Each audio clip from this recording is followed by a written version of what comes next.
Who Am I? Revelations, Part 2, Response to Original Journal Entry. If you're new to this page, I would advise that you watch this introduction video first so that you're not confused. This article is a part of a series of videos that I created outlining how all that I wrote in my journal came true over the past 5 years.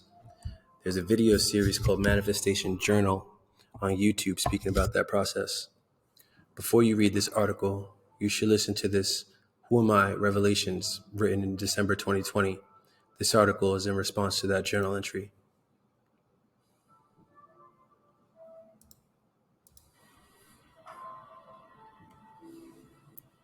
How My Revelations, Razia Miller. December 8, 2020. Who Am I? Revelations, Razia Miller. December 8, 2020. What are you going to title this Discover Stack? Who Am I? Revelations. What resources were you studying today? Benchmark 5. Who am I? What did you discover during your study session? I discovered that in the problem in all 4 areas of my life: body, being, balance, and business. Being completely real forced me to identify with the facts and not the fiction, which is what I tend to tell myself. Actually, I don't tell myself fiction. I just beat myself up for knowing facts and but not taking action on the knowledge I have.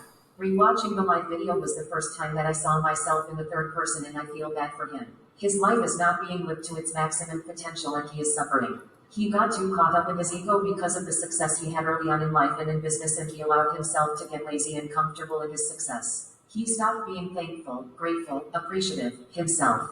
He now is only receiving a fraction of what he was receiving in the past because he is so far away we cannot reach him. Right now he is on a path leading away from his self, heading outwards into the world via YouTube, his phone, and all of the distractions that he continuously puts in front of himself.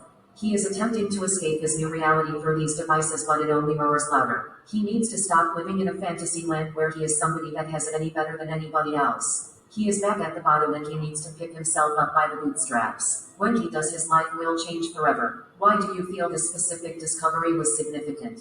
It's significant because it's the main thing in my life holding me back at the moment. It's just me. I'm my own worst enemy. No one or no thing is the problem. I am the problem. And I am also the solution. And it's about time I get real and get raw and get raw. This discovery was important because it made me realize this. I'm the guy in the way, and if I was to just get out of my own way, a lot more would happen. I'm the bottleneck holding everything up, so I need to get busy getting out of my own way. The way that I do this is by getting my work done so that I can hire the right people to take over all of the things that I'm fucking up with. What category of life would you like to apply this discovery? Being. How can you see applying this discovery to being? Because the problem is coming from within my being. Once I address the problem, my overall being will feel much more at ease. What final thoughts would you like to document in the stack? You were real, but you became fake. You were a hustler, but you became a procrastinator. You are confident, but you became questionable. You are hot, and now you are cold. And now it is time to warm the fuck up. As you sit back and survey your discovery and insights from the stack, what is the singular, simple lesson on life you're learning from this Discover stack? That living in a fantasy will only make you miserable. Good job, Rashawn, for being truthful with yourself in this stack. You were unhappy with yourself, and you were honest about how you felt.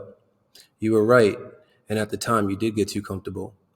December of 2020 was the height of your success, and you began falling off by letting your breakup with your ex fuck your head up.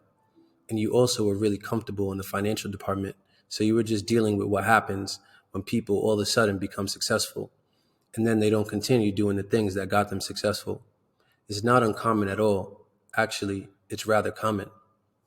So what happened here within this entry is that you put a message out into the universe, and the universe conspired to put into place situations and circumstances that would lead to you losing all that you had at this point so that you could relight the fire under your ass that was needed to get out of your rut.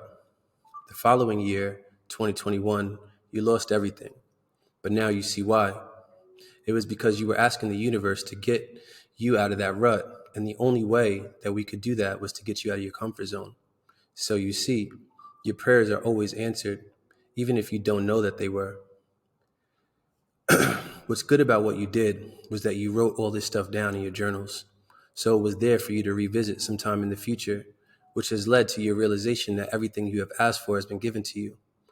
It's just been put a little ahead of you, as you stated in your Orange Couch Theory. You are onto something, Ra. Continue to post your articles and write in your new online journal, and all that you write here will undoubtedly become our command as well. We will give you what you ask for. You just have to ask for it.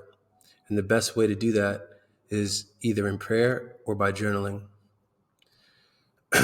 And so it is. Until next time, peace.